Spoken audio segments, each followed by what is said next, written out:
The world is watching closely after the U.S. arrested Venezuelan President Nicolas Maduro and brought him to the U.S. in a stunning military operation. Maduro facing a judge in New York in his first court appearance. Hello, everyone. I'm Catrice Nolan. Thank you so much for joining us. Maduro's capture has gotten mixed reactions. Some are celebrating while others have been critical of the Trump administration's actions. Here's what we know so far. Maduro and his wife, Cecilia Flores, pleaded not guilty in their first court appearance in New York, just days after the two were captured from their home in Caracas. Maduro told the judge that he was kidnapped. His vice president and ally, Delcy Rodriguez, has been sworn in as acting president. She's in charge for now. Meanwhile, President Trump has said he considers the U.S. in charge of the country. As the legal case against Maduro moves forward, the future of Venezuela remains uncertain, with questions about who will now run the country. Maribel Gonzalez reports. Deposed Venezuelan leader Nicolas Maduro was escorted by U.S. law enforcement back to a New York detention center after appearing in court along with his wife, Cecilia Flores. The two were arraigned Monday on federal drug and weapons charges following their capture during a U.S. military operation over the weekend. Maduro and Flores both pleading not guilty to all charges. Maduro stating in court he was kidnapped on Saturday and that he is still the president of Venezuela. President Donald Trump over the weekend saying otherwise and threatening to expand military operations beyond Venezuela into Colombia. We're in charge. Maduro's capture now raising questions as to what may happen next. It's a great country that's been decimated by the Maduro regime. Nobody is disputing that. No one's also disputing the fact that the overwhelming majority of Americans do not support another failed foreign war. Former Vice President and Maduro loyalist Delcy Rodriguez sworn in Monday as Venezuela's acting president. Monday evening, top U.S. officials briefed a select group of bipartisan lawmakers on Venezuela in a classified setting. This amidst growing concern from some members of Congress who say the military operation was illegal because it lacked congressional authorization. The House Speaker pushed back. My appreciation of this entire thing is it was completely authorized by law. It's well within Article 2, and now we're getting our Article 1 briefing exactly on the timetable. I'm Maribel Gonzalez reporting. Maduro and Flores are expected back in court in March. Now, during a press conference after the missile strikes, President Trump said the U.S. would run Venezuela temporarily. He reiterated that the next day on board Air Force One. Take a listen. Who's in charge of Venezuela right now? Have you spoken to the newly sworn in president there, Rodriguez? We're dealing with the people. We're dealing with the people that just got sworn in. And don't ask me who's in charge, because I'll give you an answer and it'll be very controversial. What does that mean? It means we're in charge. Have you spoken with her? We're in charge. Have you spoken with her? No, I haven't, but other people Do you want have. to? State Secretary Marco Rubio has said the U.S. will not govern Venezuela day to day, other than continuing to enforce an old quarantine. Trump also said the U.S. will take control of Venezuela's oil reserves. He said American companies will be recruited to invest billions to refurbish the oil industry in the country. Venezuela has the largest supply of oil reserves in the world. Around the world and in the U.S., many Venezuelans are happy for Maduro to be gone from power after more than 10 years. Others, though, have voiced skepticism about the U.S.'s motives. We'll check in with our reporters across the country who attended protests and gatherings, but we start in San Diego. Encuentro Café in Old Town became a gathering place for the Venezuelan community. With music, food, and dance, people came together to share how they're feeling after Venezuela's leader was removed from power by the United States. Griselda Wardenberg is president of Casa de Venezuela San Diego, a nonprofit dedicated to sharing Venezuelan culture.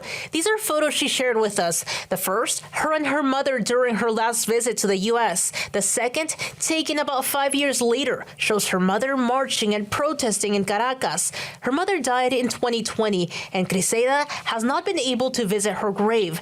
Tonight, she shares what this news means for Venezuela. This is a moment that we have been waiting for over 2 decades to be able of getting rid of this corruption, of these criminals that have kidnapped our country. People here have deep ties to Venezuela. Some have family there, others left years ago and have not been able to return because of the country's conditions. Celine Chota visited Venezuela when she was about 5 years old. Her memories are faint, but she remembers it as a beautiful place and says she's been wanting to go back. For me, I took it as like a change and a possibility of the opportunity to go back and get to visit my family who's in Venezuela and get to understand more of where I come from, my people, who I am as a person. And so it's really exciting because, you know, it's one step forward and one step closer to that becoming a reality and maybe getting to go travel back to Venezuela. People are embracing their culture and holding on to hope for what comes next for Venezuela. I have hope that we can go back to the Venezuela where I grew up.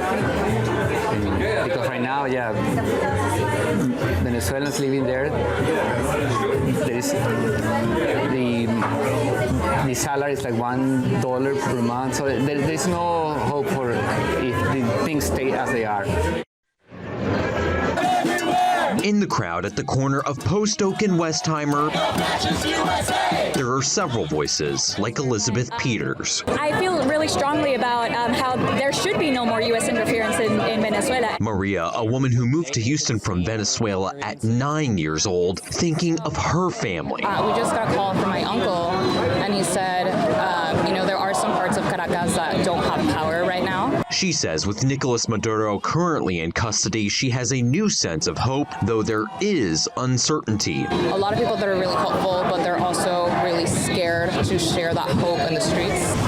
On the streets of Houston, protest organizers believe the U.S. involvement in Venezuela will have economic and political consequences. We feel that if Trump has the power to just kidnap a head of state and bring him back to a foreign country, what does that mean for the rest of us? The same day of the protest against Maduro's capture, in Katy, home to one of the country's largest Venezuelan communities, they feel differently. You have Venezuelans all around the world that are celebrating Nicolas Maduro's capture. I mean, how do you kind of balance and react to that? Yeah, I think it's important to remember that just like, in the United States, we have diverse opinions. Large portion of the population did support him, and those are the voices that we never hear in the media. So obviously, we think we should represent all voices, but in particular, those who support Maduro are always lost. No new wars! Back in Houston, people like Maria hoping to inform others of her perspective. I understand people that are only American and they say, oh, I don't want the U.S., involved in other countries. And I understand that, but as somebody who is Venezuelan, I think it's more nuanced than that. But to Peters, things seem clear-cut. It is amazing for the Venezuelan people to no longer be under the Maduro regime. It is insane that we thought that, or that Trump thought that we are the people who have to go in and do that. Peters hoping for a resolution that allows for a democracy fair for Venezuela's people. Stop this war before it starts! Stop this war before it starts! I don't want this war. I did not vote for this. On Saturday afternoon, Arizonans of all ages gathered at the Wesley Bowen Memorial Plaza in Phoenix to chant against the U.S. strikes. No more planes and boat attacks! No more planes and boat attacks! Honestly, I was in shock. It felt like I was taken back to 2003 when George Bush had broke the news about the Iraq war. The group also marched to the Arizona State Capitol. The people united! I would just say not in our name, not in the American people's name, not in the name of freedom or democracy. This is a war for the rich. Though not everyone feels that way. Jose Ferrero with Casa Venezuela, Arizona says what the U.S. did was an extraction, not an attack. This is one of the steps to get proper transition to real democracy and liberty and justice. Ferrero says for 2 years, many Venezuelans didn't believe Nicolas Maduro deserved to be president. Edmundo González Urrutia, he won by a landslide, 7 million votes against 2 or 3 million votes from Maduro. We kept saying Maduro is the president of Venezuela, but for us Venezuelans, we know he's not the president of Venezuela. I mean, he just stole that election in 2024. Ferrero believes the actions made by the U.S. can lead to a proper transition of power in Venezuela for the first time in more than a decade. And what we're seeing right now today is probably a restoration of the people's will. A poll of over 1,000 people conducted by the Washington Post finds Americans are nearly evenly split over the operation that captured Maduro. About 4 in 10 approve of sending forces. A similar number disapprove, and nearly 1 in 5 said they're unsure. Over 6 in 10 Americans say such an operation should have required congressional approval prior to action being taken. U.S. forces targeted a number of locations across northern Venezuela during the operation to capture Maduro. Cuban officials say 32 of their officers were killed in that operation. Local news reporting said they were carrying out a mission there at the request of the Venezuelan government, but it's unclear what they were working on. The number of deaths in Venezuela is not yet confirmed, though several homes were destroyed in the explosions. President Trump said no U.S. troops were killed. Questions have popped up on whether the military operation was legal. After the break, an expert breaks down what we know.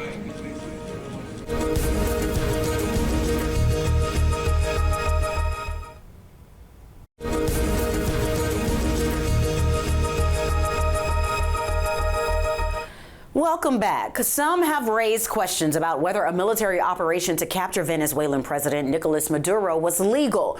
Mercedes McKay spoke to a legal analyst to break down what we know. To help us understand the legal, historical, and geopolitical stakes of this moment, we're joined by political analyst Anita Mannion. Anita, thank you so much for being here. There's a lot to unpack. There is. A lot of people are just confused at what even happened and if everything that happened is okay by law, right? So when we first talk about the legal authority for this strike, it really wasn't immediately clear. And reports actually say that it's unknown whether Congress was consulted beforehand. So from a constitutional and international law standpoint, can a U.S. president order an operation like this? That's a good question, Mercedes, and a question that I think we'll be trying to answer for a time to come. But what the Trump administration is saying, particularly Marco Rubio, is that this was not a military operation. This is a law enforcement operation. So under the FBI and the Department of Justice purview, that they can sort of execute this warrant in a sense. And since it was in a hostile territory, that's why they had to get the military involved.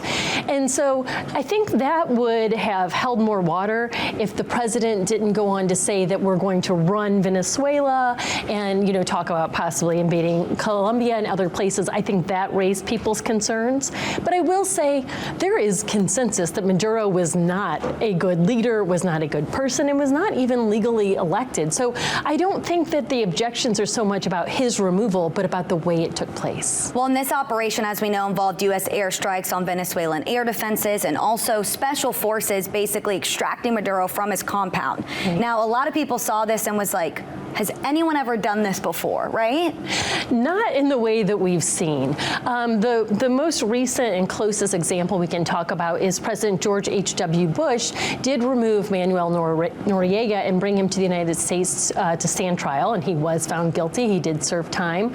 And under that administration, a young man at the time named Bill Barr, who went on to be the Attorney General, wrote a memo basically saying, even if this violates international law, it's okay for a U.S. president to do. Interesting. Something else that's come up through all of this is the Monroe Doctrine, which is crazy because it's nearly 200 years old, but it's suddenly front and center again. So can you explain why this doctrine is really being invoked now and how it shapes U.S. claims of authority or even influence in Latin America? Yeah, so this takes us all the way back to the 1830s. Yeah. But under President Monroe, he basically said to Europe, stay out of the Americas. This is our territory. Don't try to colonize it. Don't get involved. And we'll stay out of Europe. And then it was expanded by President Teddy Roosevelt and others, and really kind of meant that the U.S. has purview over the Americas, so South America, North America. And then President Trump has further expanded that, sort of calling it the Monroe Doctrine. He always comes up with these names for things. And under that, he's saying that we will have dominance over Latin America. So I think a lot of people are questioning what that that expansion might mean. Well, another thing that grabbed a lot of people's attentions this weekend is what the president said to the vice president of Venezuela. How might this warning affect her ability to govern or even stabilize her country right now? Yeah, it sounded a lot like you do what we want you to, or you will be removed, or worse, as President Trump said. And so she actually kind of came out with like a more fiery response at first, but now is like, we're cooperating. And so it is interesting. I think a lot of people are debating who should be in power in Venezuela. And the question is, should it be the vice president who's part of Maduro's administration? So if you say it's a corrupt administration, is this the right person to lead? Or should it be the person that many people say rightfully won the election against Maduro? Or, of course, lots of other factions are also challenging for power. And do you think with all this, given the scale of this initial operation, that the U.S. is preparing for any other military action, or is this more about political pressure and really President Trump trying to control things moving forward? Yeah, President Trump has indicated that he would be willing to go into Colombia potentially. Obviously, he's made overtures towards Greenland. So there are, international leaders sort of responding to that, saying, we are sovereign nations, you cannot come here. President Trump does tend to use sweeping rhetoric. And so then the question is, what will the actions we take to back up that rhetoric be? Well, and speaking of that, when the president says that the U.S. will effectively run Venezuela during a transition, what does that mean in practical terms for Venezuela's current leadership, their institutions there, and for its massive oil reserves as well? That's a big question. And so the president basically indicated that Marco Rubio will, in essence, be running Venezuela for the time being. And he also indicated that a top priority, he didn't really talk about instilling democracy. What he talked about was oil reserves. And so while many Venezuelans are happy to see Maduro gone, there's also concern that the U.S. could come and sort of loot the oil reserves for our own profit. And in regards to that, when this kind of stuff happens, a lot of people just think, okay, how does this affect me at home? And a lot of times it's, how does this affect my wallet? Absolutely. So I know you spoke with Laura Barczewski yesterday, but if people missed that story, how can this impact what we pay at the gas pump right now? Because a lot of people are already struggling with inflation. Absolutely. And gas prices are not only something that affect us every day, but that we literally see the price advertised as we drive down the street. So we're hyper aware of that.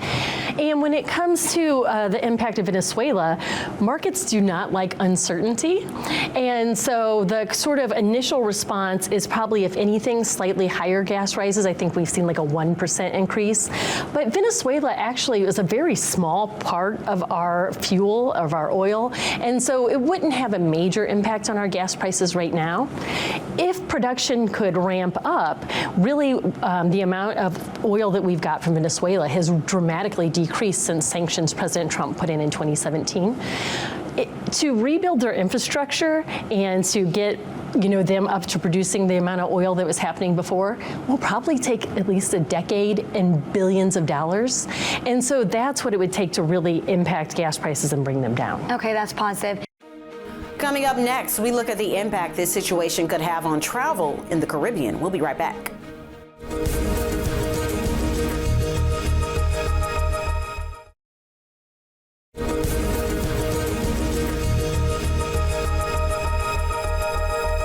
When I wake up in the morning and I see the news, Maduro is captured. Oh my God! Thank you, God, because the people from Venezuela is suffered to around 25 years. So this is a good news for the people from Venezuela. It's like we have been in a prison that we didn't choose. We have this feeling of this eternal mourning of that we thought was never going to end, and today we see that we are en route for this regime to end, to regain freedom. That's how some Venezuelans in Texas say they feel after the capture of the controversial leader, Nicolas Maduro. They're watching updates back home closely with a mix of hope, disbelief, and uncertainty. Maduro started serving in the Venezuelan government 25 years ago and has been president since 2013. Many Venezuelans left the country in recent years to escape violence there or look for economic opportunity. Those who stayed could see their pending asylum cases impacted. Angeline McCall explains. Many Venezuelans across the world have mixed emotions. Some immigration attorneys have their own. Well, this has implications for domestic immigration policy that are pretty profound. Hans Meyer says he questions what the federal government will do with pending asylum cases for immigrants from Venezuela. But it does throw into chaos and uncertainty most of the applications that have been filed, because I would imagine that the federal government may begin to argue that because Maduro is no longer in power, the circumstances in Venezuela have changed. When people have cited fears of political violence, Meyer worries the U.S. government will say that's no longer a valid fear. I would imagine the administration is going to argue because Maduro is no longer the president, that the circumstances in Venezuela have changed. And while the biggest uncertainty is what's next for hundreds of thousands of pending cases, experts say the Trump administration may use it as an opportunity to negotiate more deportation returns. I could see the Trump administration seeking to tie its domestic immigration policy agenda to the regime change in Venezuela and future negotiations about what that country looks like and what the specific governing policies are, whether good or bad. Meyer says if you are worried about pending cases for yourself or loved ones, this would be the time to check in with your lawyer or consult with one, especially for those who are more recent arrivals. And there's also concern about the safety and stability for U.S. citizens in the Caribbean. Gordon Severson has more on the impact this situation could have on travel. This military operation happened during possibly the busiest time of the year for Caribbean travel. We have heard countless stories about travelers who were stranded when the airspace was shut down over the weekend. But travel experts say that decision was made out of an abundance of caution, and they don't expect to see any more closures in the coming weeks.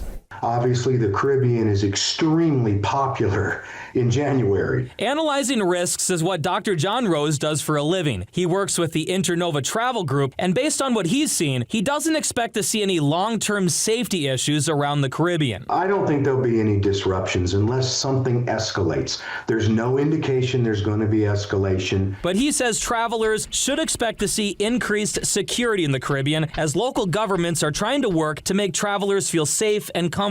Rose also expects many travelers will consider travel insurance to protect their trip. It's very important that consumers understand, hey, canceling for fear is not covered. He does still recommend travel insurance during this uncertain time because most policies do offer a lot of protection. And when it comes to gas prices, in the short term, you're going to see no difference whatsoever in the price at the pump. Matt McLean with Gas Buddy doesn't expect to see any major changes over the next year or so. And even if the U.S. decides to tap into Venezuela's oil infrastructure, he says it will take years to ramp up production. And the type of oil that is found in Venezuela is usually lower quality. It's actually something called a heavy sour crude, and that is much more difficult to refine. McLean says sour crude is often used to make diesel and jet fuel, and a stronger supply could eventually trickle down to the consumer. It would be very beneficial for the nation as a whole to have cheaper diesel prices so that the shipping and the freight, which is factored into the cost of items that we pay on a store shelf, could slowly start to come down. In the short term, analysts believe that the situation in Venezuela will have little to no impact on gas prices here in the U.S. There are still many questions about the future of Venezuela and what happens next. There's also a legal battle ahead. Maduro and his wife are expected to be back in court on March 17th. We'll continue to track updates and, as always, bring you the latest. I'm Catrice Nolan. Thank you so much for watching.